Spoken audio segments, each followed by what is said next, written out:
नमस्कार, दैनिक सवेरा में आप सबका स्वागत है। मैं आपके साथ अंबी वर्मा और आज हम बात करने जा रहे हैं हरियाणा के हथनीकुंड बैराज से दिल्ली छोड़े जा रहे पानी पर हो रही सियासत की। हथनीकुंड बैराज दिल्ली से महज 200 किलोमीटर की दूरी पर स्थित है। बैराज से छोड़ा जा रहा पानी पड़ोसी राज्य दिल्ली में तबाही मचाने की क्षमता रखता है। बता दें कि हथनीकुंड बैराज का काम यमुना नदी के पानी का बंटवारा करना है। दिल्ली को पानी की 60% आपूर्ति हथनीकुंड बैराज से होती है। यमुना नदी की मुख्य धारा के अलावा हथनीकुंड बैराज से 2 नहरें निकलती है, जिसमें से एक को पश्चिमी यमुना नहर और दूसरी को पूर्वी यमुना नहर के नाम से जाना जाता है। वही लगातार हो रही बारिश के कारण हथनीकुंड बैराज का जल स्तर लगातार बढ़ता जा रहा है और पानी दिल्ली पहुंच रहा है, जिसके बाद दिल्ली इस समय बाढ़ की स्थिति का सामना कर रही है और कई इलाके पानी में डूबे हुए हैं। दिल्ली में आई बाढ़ के लिए हरियाणा के हथनीकुंड बैराज को जिम्मेदार बताया जा रहा है। हथनीकुंड बैराज से लाखों क्यूसेक पानी छोड़े जाने से दिल्ली में यमुना नदी का जल स्तर बढ़ गया है। वहीं अब इस पानी को लेकर सियासत भी तेज होने लगी है। दरअसल दिल्ली के मुख्यमंत्री अरविंद केजरीवाल द्वारा हथनीकुंड बैराज से यमुना में छोड़े जा रहे पानी को लेकर केंद्रीय गृह मंत्री अमित शाह को पत्र लिखा गया था कि पानी को सीमित मात्रा में छोड़ा जाए,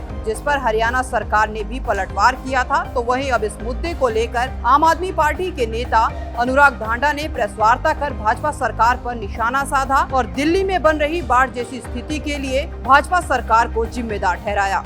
मीडिया के सभी साथियों का आज की इस प्रेस कॉन्फ्रेंस में बहुत बहुत स्वागत है। एक बहुत महत्वपूर्ण विषय पर ये प्रेस कॉन्फ्रेंस की गई है। जैसा आप जानते हैं कि पिछले 2-3 दिन से हथनीकुंड बैराज से पानी को रिलीज करने को लेकर के कंट्रोवर्सी चल रही है और हरियाणा सरकार कोई ऐसा जवाब नहीं दे पा रही है जिससे कि मन संतुष्ट हो सके कि ये जानबूझकर गंदी राजनीति के तहत नहीं किया गया है।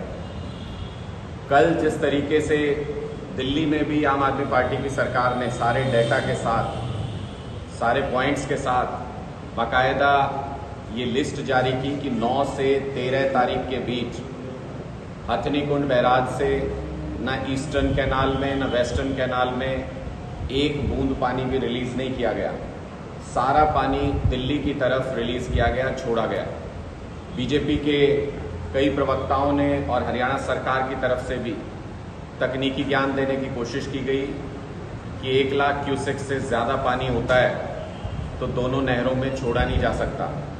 लेकिन कल जैसे ही हमने हथनीकुंड बैराज का वीडियो रिलीज़ किया कि वहाँ पर यूपी की तरफ जाने वाली नहर बिल्कुल सूखी पड़ी है और हरियाणा से होकर दिल्ली जाने वाली यमुना में सारे पानी को छोड़ दिया गया है, उसके तुरंत बाद यूपी की तरफ जाने वाली नहर में भी पानी को चला दिया गया।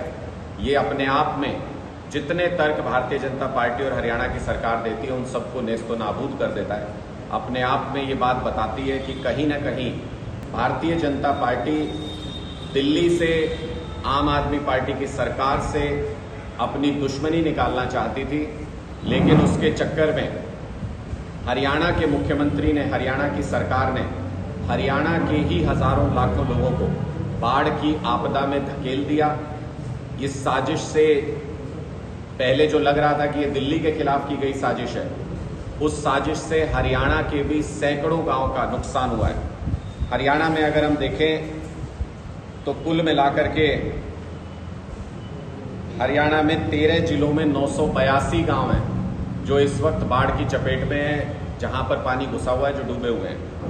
इनमें से अगर आप यमुना के साथ साथ की बेल्ट देखें, क्योंकि यमुना में पानी को लेकर ये सारी कंट्रोवर्सी हो रही है, जो मेन स्ट्रीम है उसमें पानी को लेकर कंट्रोवर्सी हो रही है, तो यमुना नगर में 10 गांव, करनाल के 34 गांव, पानीपत के 24 गांव और सोनीपत के 22 गांव, ये सारे वो गांव हैं जो सरासर हरियाणा सरकार की इस गंदी राजनीति का शिकार हो गए, जिसके तहत दिल्ली की तरफ सारा पानी छोड़ करके यमुना ने दिल्ली में रिकॉर्ड स्तर को छुआ जितना पहले किसी भी बाढ़ में कभी भी किसी भी हालात में नहीं हुआ।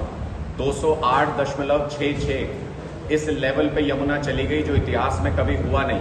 और उसकी वजह सिर्फ ये थी कि पहले कभी भी ऐसी आपदा आई तो पानी को डिस्ट्रीब्यूट कर दिया जाता था। इससे पहले भी जब ऐसी कोई स्थिति बनी कि ज़्यादा पानी रिलीज करना पड़ रहा है यमुना के, तो पानी को डिस्ट्रीब्यूट कर दिया जाता था, जिसकी वजह से कि 1-2 मीटर दिल्ली के अंदर पानी का लेवल घट जाता था, यानी पानी कम हो जाता था।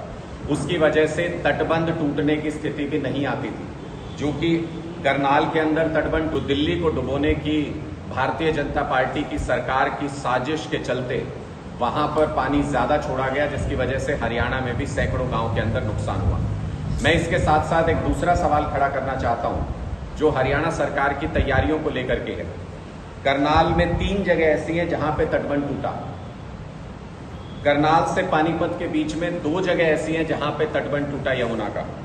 सोनीपत में भी 2 जगह पे तटबंध टूटा यमुना का। आखिर क्यों ऐसी स्थिति आई कि यमुना के तटबंध इतने कमजोर थे कि आपात स्थिति को झेल नहीं सकते थे। उत्तर प्रदेश की तरफ तो कोई तटबंध नहीं टूटा। क्यों नहीं टूटा? क्योंकि वहां पर लंबे समय से सरकारों ने उसको मजबूत करके दुरुस्त करके रखा, जिसकी वजह से यूपी की तरफ कोई तटबंध नहीं टूटा। लेकिन हरियाणा सरकार ने, आप एक बार नजर डालिएगा, 2023 में जनवरी में बैठक हुई, 1100 करोड़ रुपए अलॉट किए गए कि 1100 करोड़ रुपए खर्च करके बाढ़ ना आए इसके लिए बंदोबस्त किए जाएं। 2022 में 494 करोड़ रुपए बाढ़ आपदा के लिए आवंटित किए गए। 2020 में कुरुक्षेत्र में 13 करोड़ रुपए सिर्फ इसलिए दिए गए कि बाढ़ ना आए ऐसी स्थितियों को बनाया जा सके। अंबाला और बरवाला में 45 करोड़ रुपए इसके लिए खर्च किए गए। करनाल के अंदर 80 करोड़ रुपए का बजट दिया गया ताकि बाढ़ जैसी स्थिति ना बने। अब इसको समझना जरूरी है कि ये पैसा किस लिए दिया जाता है। ये पैसा इसलिए दिया जाता है कि जहां जहां यमुना के तटबंध कमजोर हैं, जहां से ब्रीच होने की गुंजाइश है, वहां उन तटबंधों को पक्का किया जा सके। तो आपने सुना कैसे आप नेता अनुराग ढांडा ने भाजपा को इसके लिए पूरी तरह से जिम्मेदार ठहराया और सरकार पर जमकर निशाना भी साधा। हालांकि अब देखना होगा कि हथनीकुंड बैराज पर छिड़ी ये जुबानी जंग आखिर कब खत्म होती है। हरियाणा की तमाम छोटी बड़ी खबरों के लिए देखते रहे दैनिक सवेरा टीवी। धन्यवाद।